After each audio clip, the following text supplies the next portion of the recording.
comment s'est comporté le portefeuille ETF, actions et crypto. C'est ce qu'on va regarder ensemble dans cette vidéo.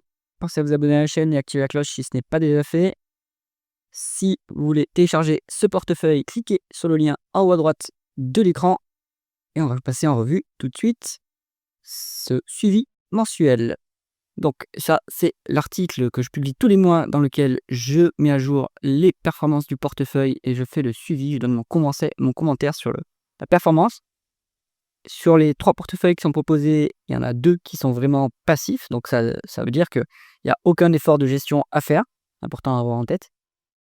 Donc ce qu'on voit ici, ce sont les graphiques des performances, donc 10 000 $ investis depuis janvier 2021.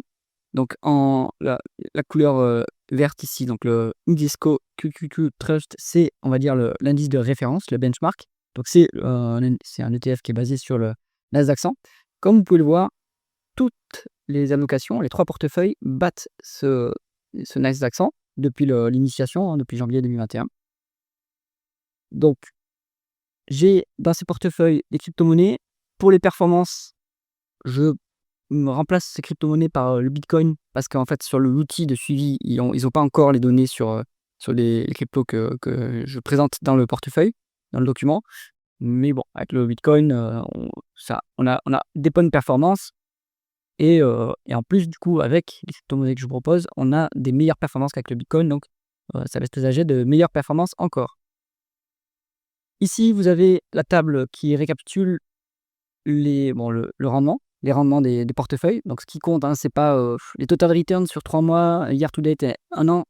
Finalement, c'est pas très important. C'est un portefeuille long terme, hein. Moi, je pense que c'est un portefeuille qu'il faut détenir, en tout cas détenir un de ces portefeuilles pour plus de 5 ans, hein, pour lisser l'éventuelle volatilité qu'il peut y avoir. Donc, ce qu'il faut regarder, c'est évidemment annualized return en full. Et ce qu'on voit, donc, c'est bien ce qu'on voyait au-dessus, hein, les performances sont supérieures à celles du Nasdaq 100. Et ce qui est intéressant de voir aussi, c'est que la volatilité est pas beaucoup plus élevée, hein, mesurée avec l'écart type.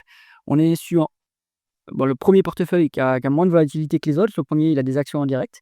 Les 2 autres, finalement, le deuxième portefeuille qui est le plus performant, il a une volatilité inférieure à celle de l'indice de référence. Donc ici, vous avez un meilleur rendement de risque que simplement acheter du Nasdaq 100.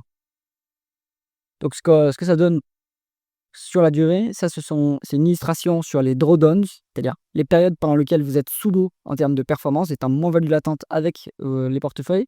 Donc sur la période étudiée, hein, depuis janvier 2021 jusqu'à aujourd'hui, donc fin mai, il y a eu une grosse période de drawdown qui est derrière nous. Ça, c'était la période un peu inflationniste de 2022-2023, où tous les actifs plutôt risqués qui composent ce portefeuille, qui composent les portefeuilles et auquel appartient le Nasdaq 100, ont connu une période de sous-performance importante. Ce qui est intéressant de noter, c'est que tous les portefeuilles ont eu une période moins forte de drawdown que, en tout cas, un drawdown. La période a été aussi longue, mais la violence du drawdown a été moins forte que celle du Nasdaq 100. Donc ça, c'est intéressant à noter. Dernièrement, on a un peu de volatilité sur le marché. Sur avril, il y a eu un peu de mouvement. Ce qu'il faut noter, c'est que là, pour le coup, il y a 2 portefeuilles qui ont un peu plus baissé que le Nasdaq 100 sur une période relativement courte, hein. Mais un des portefeuilles, en revanche, lui, a bien résisté. Voilà. Bon, la période est assez courte, hein, ça a peu d'impact là, c'est sur 2-3 mois. Donc, c'est pas significatif par rapport à ce drawdown qu'on a eu ici de mai 2022. Et on va dire même pas, ça c'était l'invasion en fait en Ukraine. Donc, c'était février 2022 jusqu'à mi 2023. Bon, alors, du coup, commentaire de gestion, on est sur une performance qui reste intacte. Donc, ça veut dire que les allocations du portefeuille sont toujours pertinentes et surperforment par rapport au Nasdaq. On est, comme je l'indiquais sur l'article d'allocation d'actifs, on est sur une période de hausse des liquidités, hein. Donc, il faut avoir des actifs risqués. C'est pas un conseil d'investissement, mais ça performe en tout cas. Il y a eu un petit trou d'air sur avril. Et là, en ce moment, il y a un petit trou d'air à cause des tensions géopolitiques, mais pour moi, c'est que du bruit. Et tout ce qui convient de suivre, en fait, c'est la liquidité. Sur ce genre de portefeuille, si vous êtes en DCA, c'est-à-dire dollar cost averaging, c'est-à-dire que vous mettez une somme tous les mois, vous allez pouvoir lisser l'éventuelle volatilité, qui est déjà pas très importante par rapport au Nasdaq 100. Et du coup, avoir des périodes de moins-value latente moins importantes. et les supports que je propose ici se prêtent complètement à faire du DCA. Voilà. Donc, je vous laisse avec ces performances. Si jamais vous cherchez à télécharger ce portefeuille, vous cliquez sur le lien en haut à droite de l'écran. Et moi, je vous dis à bientôt dans une prochaine vidéo.